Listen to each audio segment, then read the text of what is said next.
Diapers on a Plane.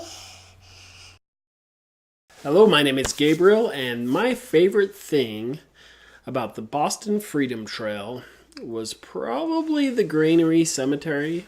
The art on the old tombstones was awesome. My favorite thing about the Freedom Trail was knowing that when I was born, my brothers and sisters would teach me everything I needed to know about the founding of America.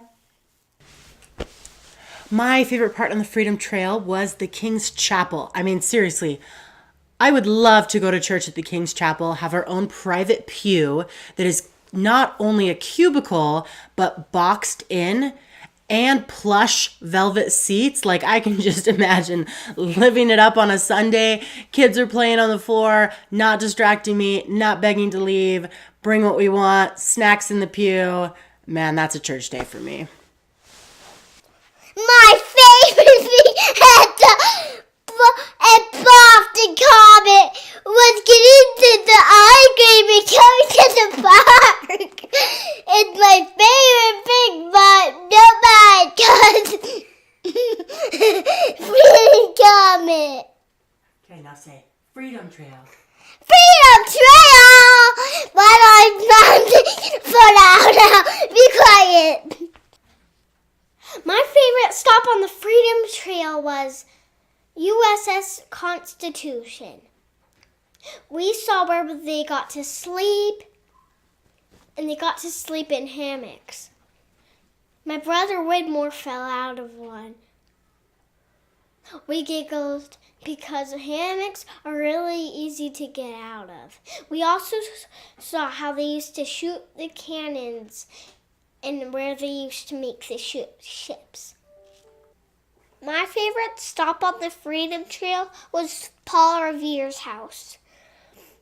When we went inside, I saw his fireplace, and it looked really old.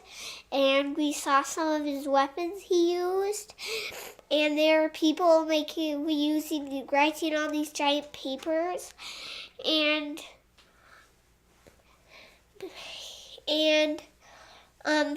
it was really cool there. Are you ready to learn all about Worldschooling on the Freedom Trail? All right, welcome to episode 7 of the Diapers on a Plane podcast. If you take a look at sweet little Miss Molasses here, you might get an idea of what we're talking about today. She might resemble a little Puritan with her bonnet.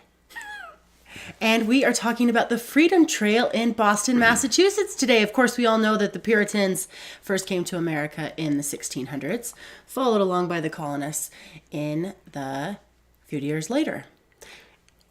True. So I think the Freedom Trail had been on Catherine's list for a long, long time. And it was not on my list because I didn't really understand why it was so cool. So, I mean, that's the thing, is it's so full of history, right? And so that's part of the reason we took our family there to explore it. And in the last few years leading up to our trip to Boston, we spent a lot of time in historical places, especially after our Mediterranean cruise, where we visited so many incredible areas, along that sea. We really had this taste and this flair for history that had always really resided in us, but that we were able to really fulfill during some of these trips. So Boston, we were able to really set our sights on learning more about American history and what that meant. And, it's one thing to know about history. It's one thing to read about history, but then it's really a totally different experience to really be there where the things happened, envision them, and see what an impact they had and how that really affected the course of history. Yeah, and I think me personally, just the way my brain works, is I don't really understand the significance of a place or even place it geographically until I've actually visited it.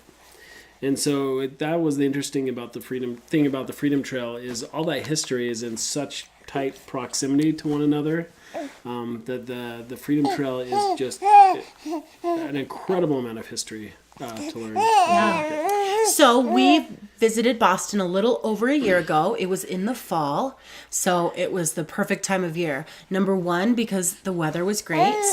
We didn't need any extra clothing. We still had the heat of the summer. A little light sweater got us through. The leaves were changing, so it was really beautiful. The grass was still green, but there were auburn tones everywhere. And of course, the Red Sox were still in season. So for huge amount of Boston, who are all huge baseball fans, everybody was spirited. The Red Sox were having a great season, and it made for a really fun atmosphere and a great place to visit. All right, so are you ready to learn all about world schooling on the Freedom Trail? Yay!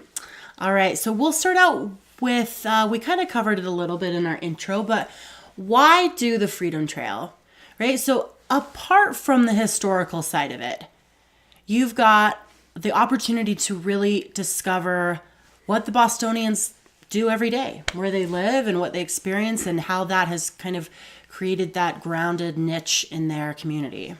Yeah, I mean, also it's where our independence was founded. It's where liberty was first started in America, and it's a pretty significant location as far as this country goes.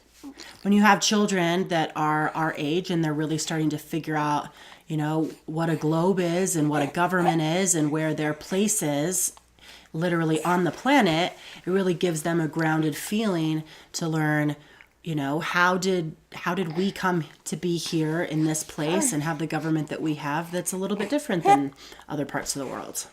Okay, so the big question is, so I think on our agenda we have what is the Freedom Trail down towards the bottom, but I think that's partly the significance of it. But when you talk about how you traverse the Freedom Trail, I think the good thing to point out is that it is a trail, and typically you walk trails, you don't drive on them. And the thing about the Freedom Trail is it's essentially a red line through at about a 2.5 mile section of Boston. Yeah, so follow the yellow brick road. In this instance, you're going to follow the red brick road. Yeah. And you're going to walk it. Yeah, you can't drive it. I mean, Boston is so condensed, and the area that the Freedom Trail covers is really centralized downtown Boston.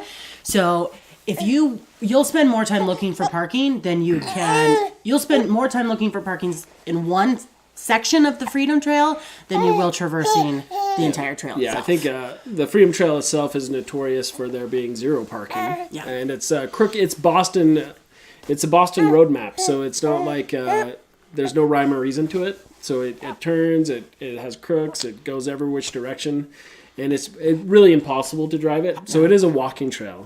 From what I've heard, they estimate about 4 hours of travel through it, but you could probably, I think they say you could briskly walk the 2 mile section in about an hour.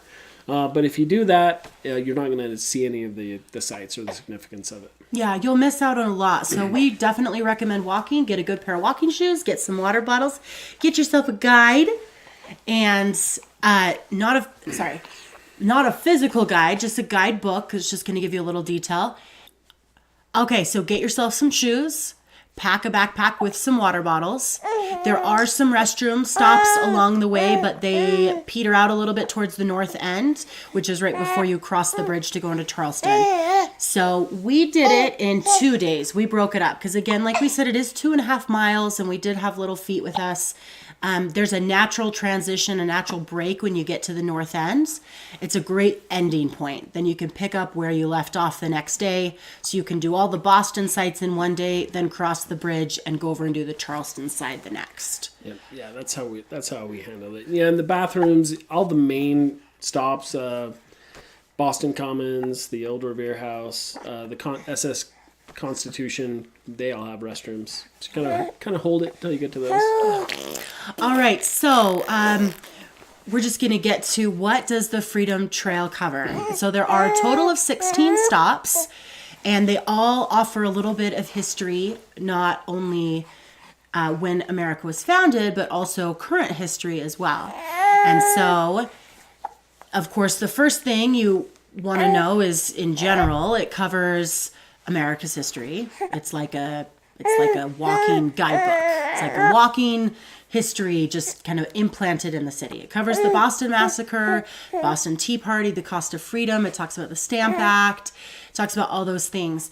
But going into the tour, I think the most interesting thing that I learned was that it wasn't about the Stamp Act and it wasn't about the Boston Tea Party. That wasn't what the revolution stemmed from. It was that the colonists came to America and they were living here debt-free and they were going about their business and they were regulating themselves for over 150 years before Britain decided to come in and say, no, it's time to tax you and it's time to take our cut of the pie. And they said that it wasn't about any of those things. It was about the fact that they had governed themselves for all this time and they weren't about to let Britain start telling them that they couldn't. Yeah, it's all about self-governance, right? All right, so the very first stop, this is going to be your starting point. You can take the subway into the city and you want to get off the Boston Common start. Go ahead. You want to get off at the Boston Common exit. You can't miss Boston Common. It's a 50-acre park. It's got an Earl of Sandwich in it, which you definitely should take a stop at. It's one of our favorite places to eat.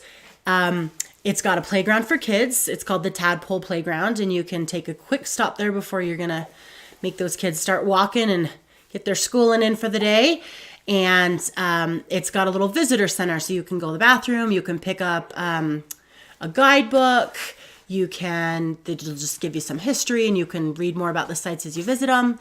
And that's kind of your one-stop area. Yeah, definitely pick up the guidebook. They also have food trucks there, some carnival stations, a lot of things to do. So, yeah, grab my beard. So right after the Boston Commons, is there anything else we wanted to cover there? So one thing that's really interesting about Boston Commons is that there's a little gazebo that's in the center of the park. And one thing that's really interesting about that is that was actually the home of the gallows. So that is where they would hang the traitors, just right there in the common square on the 50 acres of park. And you'd walk by and it was not uncommon to see somebody hanging there, which just seems so... Well, you gotta show the people that if they, steal a loaf of bread or something, I have no idea. Yeah, 24601. Yeah, so I think Boston Commons, it's pretty sprawling. I think and the history is rich, right? And so we're not trying to cover the history on every section. I think we could talk for hours on that. But yeah, I think it used to be like a cow pasture that was eventually commandeered and turned into the Commons. It was a place where people started to meet up. No, that's not really what happened. So what happened was William Blackstone came. He was the very first settler in the area. That's where he kept his cattle. Right, but it wasn't a cow. Okay, if you want to say it that way. Sorry. Right. But he then donated the land. No, it was stolen from him. It was stolen, then they gave it back as a thank you, and then he donated it. Yeah. Okay, we'll skip that part. Okay. Okay, so the Boston Commons, it's rich history, so definitely take your time exploring that as well as the history. I think we could go into it, but Catherine and I would probably argue about how that history went down because our memory is fuzzy. But definitely check it out. So that is the Boston Commons. All right, so the next stop you can see from Boston Common, it's the Massachusetts State House. It's called the New State House, not because it's new, but just to differentiate it from the old State House. What I thought was the most interesting about that is there's a 23-karat plated gold dome on the top of it, but during World War II, they painted it black to deflect aerial attacks. Yeah. And I'm no historian too, but within that state building there is a sacred cod in there too, which... Codfish. Yeah. No, it's a cod piece. It's a codfish? It's a codfish, yeah. It's a cod piece. Yeah, and Davy Crockett said when seeing that codfish that he liked to bring the outdoors into his home as well. Yeah, he hung antlers and deer heads in his house, so kind of the same thing, right? All right, so the next stop was the Park Street Church. Which was Catherine's favorite. No, my favorite was the King's Chapel. Well, yeah. I don't remember the Park Street Church. So the Park Street Church... So many churches in Boston. The Park Street Church was a Puritan church where they didn't believe in cushioned pews. Oh, is that like the really... No, that was the King's Chapel. Was the one that was shaped with the columns on it. No, the Park Street Church has the tall spires. It's the brick one. Yeah, the Park Street Church is the one that up until 1867, I believe is the right date, you could see the church from anywhere in the city, no matter where you were. Apparently, the early patriots really liked to go to church. Oh, also interesting about this is one of the reasons that you could see the Park Street Church from anywhere is that they basically leveled the city. Where the new Massachusetts State House is still on a hill, it's one of the only 3 remaining hills in Boston. So they leveled the entire city to basically build it up. And that's one of the ways that you could see the Park Street Church from anywhere in the city because they got rid of all the hills. And kind of like to point out, what I found interesting about all the churches in general, whether it was the Puritan church that had less comfortable seats to the other ones that had the cushy velvet seats, right? It was fascinating that they all was kind of like box seats. So I kind of look at that as very similar to like sporting events now. Yeah. If you go watch a basketball game or a football game, you know, the rich people have their box seats where just their family can sit and be separated from everyone else. That's the way the churches were then, which I thought was super interesting. They even had like their names on the pews, which we also saw when we went to Atlanta recently. So if you have money and you donate to the church, you get the nice box seat up close where you can watch the game happen, I guess. Yeah, exactly. Yeah. So a lot of these stops are so close, right? It's only a 2-mile mile walk. So right next to the Park Street Church is the Granary Burial Grounds, which is the 3rd oldest cemetery in Boston. And it's called the Granary because it used to be a granary, right? Yeah. So right next to the church. And the reason it used to be a granary was because they weren't allowed to have any other faith. So they had to use an old building that nobody else wanted that was about to be burned down, and they were able to convert it into a chapel because it is in a prime location, but nobody wanted it because it used to be a granary. Lovely. So I'm trying to remember what prominent names are by it. I know Mother Goose is there. Mother Goose is there. Not Benjamin Franklin, but Benjamin Franklin's parents. Yes. John Hancock. John Hancock, which has a very prominent headstone. He has a big giant phallic headstone, which is fitting as he was the biggest signature as well on the that one thing that they wrote. Declaration of Independence. Thought a lot about himself. So, but that's a really interesting. You can just walk through and see the names. Paul Revere. They've got giant headstones. It's like a 4-corner. No, I'm trying to remember. Is that where Sam Adams is too? Yep, Sam Adams is there because you can go across the street and get a cold Sam Adams. Well, looking at the cold Sam Adams, you'll hear that joke a lot in Boston. It's hilarious. Yep. Okay, so that's the Granary Burial Grounds. Next on the list, and I'm trying to recall, but it's probably just like 2 blocks away, is the Benjamin Franklin statue and Boston Latin School. So it was the very first public school in America, and it was just right there in the center of Boston. You can sit on a little horse. Our little kid, we have this picture of our kids on this little horse right across, and then along the path on the street it says first public school. I just thought that was really cool. Yeah, it's one of those, it's not a site where you really spend a ton of time on. It has like a little pathway that goes in and out. You look at some really cool statues where that first, I think they have a replica of that first schoolhouse. Yeah. Yeah. Yeah, all right. So the next was the Old Corner Bookstore that does not exist anymore. Yeah, is there like a Subway there or something now? So just a moment, we've got a book. So we can pretend like we know what we're doing. This was the guide that we picked up, and we chose this guide because it is the original step-by-step guide to walking on the Freedom Trail, and it is dedicated to none other than Sam Adams himself, so it felt like the appropriate guide to buy. I was trying to look at the price on it. I think it was like $6 or something. Yeah, I remember. Honey, I'm just having a hard time. All right, so after you walk past the first public school, you'll walk down to the Old Corner Bookstore, which you couldn't really go inside, right? You couldn't go inside at all. It's like been leased out over the year. Well, technically you could go inside, but it was destroyed in a fire in the 71. I'm almost positive it was a Subway. See, and I'm almost positive it was a Walgreens. We looked it up. At one time it was a jewelry store. So on your visit, who knows what it may be? Let us know. Pretty sure it was sandwiches. But what I can tell you is that there are some statues outside. There's like a public square right there. And they talk all about the potato famine, which I thought was really interesting. because there's also Chicken and Rice Guys right there. And Chicken and Rice Guys was one of our favorite places to eat. So there was this juxtaposition between the potato famine, favorite place to eat, not being able to see the site, and then we moved on. Chicken and Rice Guys, so good. We wrote about it on the blog. Yeah, and so I guess there were a lot of... Apparently people wrote books, and there were a lot of really good... the Scarlet Letter was published at the Old Corner Bookstore. Literature. Yes. And they loved Hawthorne over there. I mean, Hawthorne was from Salem, so Boston was just a hop, skip, and a jump away. Okay, so after the Corner Bookstore, if you stop in for a sandwich and head out, then you meet up at the Old South Meeting House. And Catherine, tell us about the Old South Meeting House. Yeah? Totally forgot. Yeah? So the Old South Meeting House was another church, and right now it houses...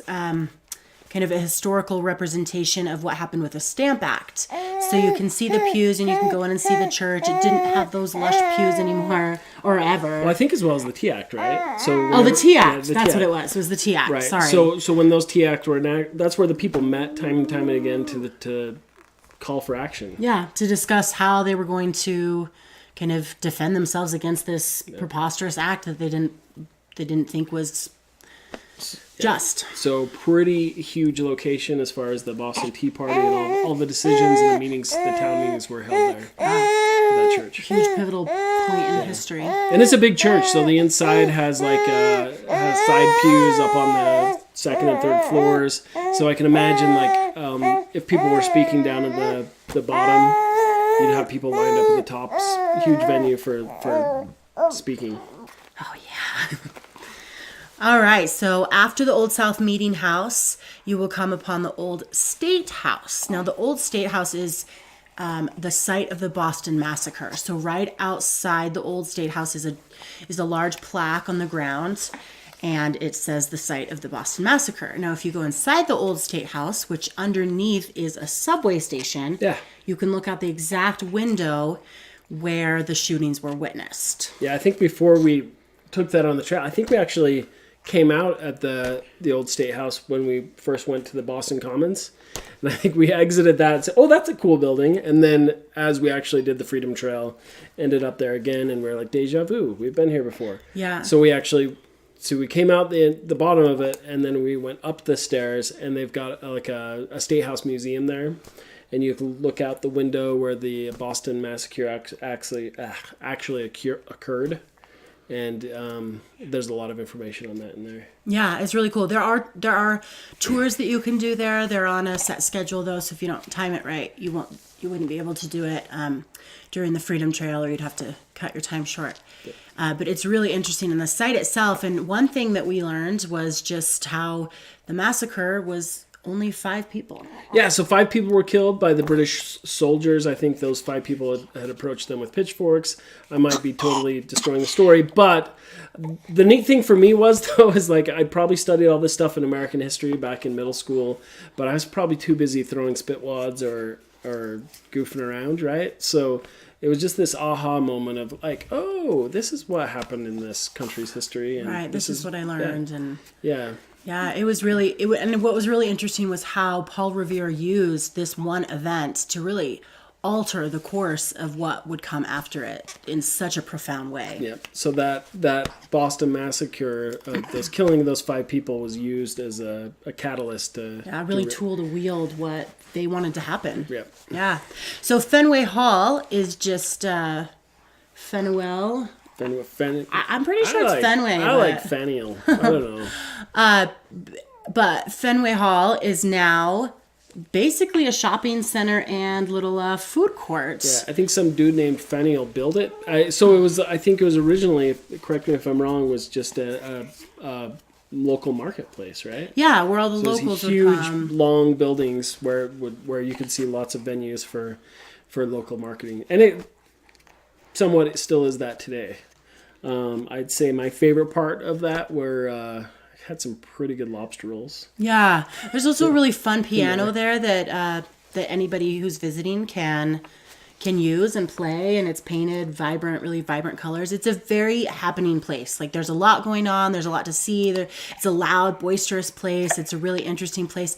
Just outside of the large courthouse, the large square outside was a couple of street performers. And yeah. they were riveting. I mean, they had like 5 people line up, just one next to each other, and adult grown men, and they did flips. He did a flip over 5 people. We have a video of it, and it's on the website if you want to check it out. But it was really impressive. So it was fun. It's just a lively place and a lot going on, and it was the center of the action back in the 1700s, and it's the center of the action right now in the turn of the century. Yeah, and I'm trying to remember. So that was getting close to the end of, I think, our first day. Yeah, and almost. So it was starting to get dark at that point. And yeah, if you stop at every site on the Boston Trail, like, time really flies, especially when you're hauling little kids around. And there's just so much to become engrossed in, and if you are really interested in learning what happened, just plan a long time to visit at each site. I think if we did it again, we'd probably take a leisurely 3 days. Yeah. To do it. All right. Okay, so here, like Gabriel mentioned, we are towards the tail end of the Boston side of the Freedom Trail. And then you get to Paul Revere's house, which is, I mean, come on. Everybody knows who Paul Revere is. Everybody knows what he did for the United States of America. So to be able to see his 7-bedroom house, not just the location, but you get to walk through it. And that was really cool. Yeah, I mean, my favorite part of that was that it's still pretty historically accurate. And actually, they have actors. Yeah. And they're showing you and talking about all the different locations. So they're dressed up in clothing from that era. They show like his silversmithing tools, as well as I think some of the printing presses he ran. Yeah. So he was a man, very total entrepreneur. Oh yeah, like, he had so many forks in the irons in the fire, like literally. And what ended up happening was we got to Fenway Hall at the end of the day, and Paul Revere's house was closed. And we thought we'd seen just about everything there was on the Freedom Trail. We were going to call it. We were going to be like, we did great. We spent a day on the Freedom Trail. We'll do something the next day. But once we saw Paul Revere's house and we didn't get to go in, we were like, no, we got to come back. We got to see Paul Revere's house. This is too iconic. This is too historical. This is something we definitely don't want to miss. So we came back the next morning, started early, and it was well worth it. Definitely worth it. We would say don't miss that stop. And it's also right next door to the Old North Church, which is the oldest standing church, and it is the site of where they hung the lantern. Yeah, the one if by land, two if by sea. Mm-hmm. And Paul Revere set out on his horse, and he went and lit all the lanterns and alerted everybody, and now we live in the United States of America. Hooray! Short story. America. That's all you need to know. Lesson. Yep. Okay, yeah, so Paul Revere's house, definitely check that out. Yeah. After that was the next major attraction, which we don't have a lot of info in because we just walked past it and gazed upon its splendor, was the Copp's Hill Burying Ground. No, I thought the North Church was next. Well, you talked about that. Oh, you're saying after the North Church. Oh, okay, yeah. So it's actually on the bridge as you walk across the bridge to Charleston. Yeah. And so we looked at it and we could see that we didn't want to really have the time to walk through it. But there are placards to read about it. And this is going to sound really callous, and I feel bad saying it, but there's a lot of cemeteries in Boston and in Salem, and there's a lot. And we visited a lot of them, and they were all really interesting and provocative, and we really enjoyed them all. But trying to get through the Freedom Trail, this was one of the ones that we... But it does have huge historical significance. A lot of the wars between the British and the Americans were fought there. Yeah. And so it was a major warring point. So and because it's on the bridge and kind of at an elevated spot, it was definitely fought over. Yeah. A lot of cannons were drug up there. Mm-hmm. Soldiers fought in between the tombstones. So pretty big historical. Crazy. Yeah. So it was already a cemetery before this all happened. So, I mean, it wasn't the result. Like some of the other cemeteries we went to, it wasn't the result of the revolution. It was already there. Yep. So. Yeah, so after Copp's Hill, we made our way across the bridge to Charleston, where we visited the USS Constitution.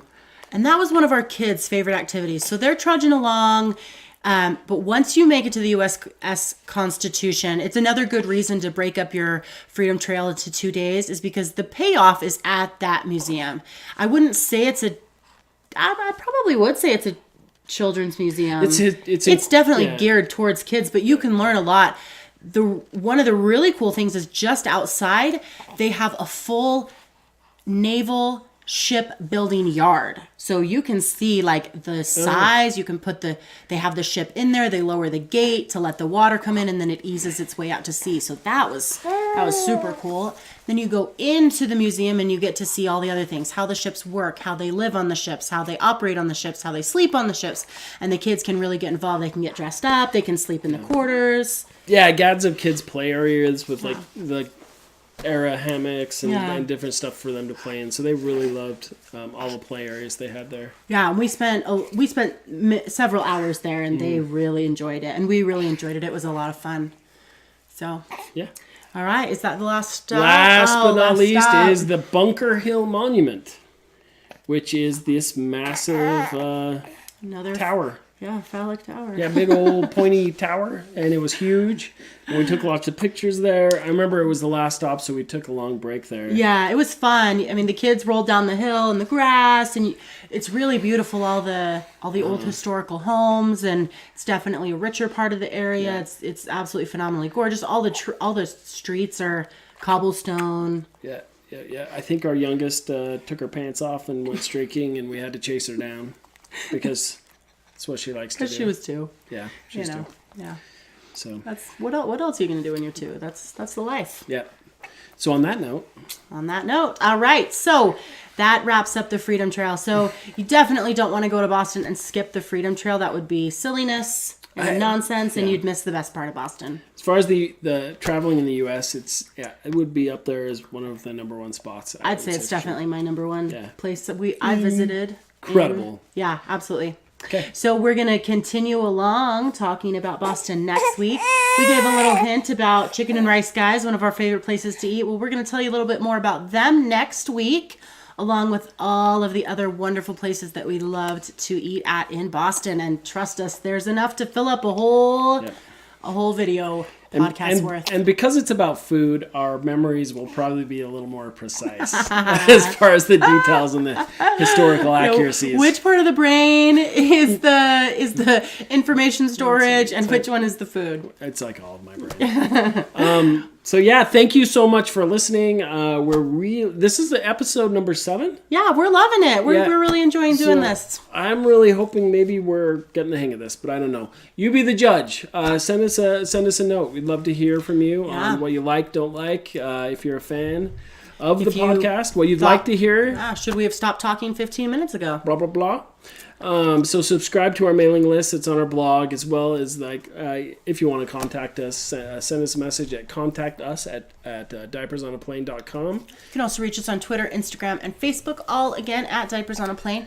And if you are watching us on YouTube, please hit that like button. Yeah, check our website as well, where we have gads of articles which go into far more depth and detail on all the topics we discussed today.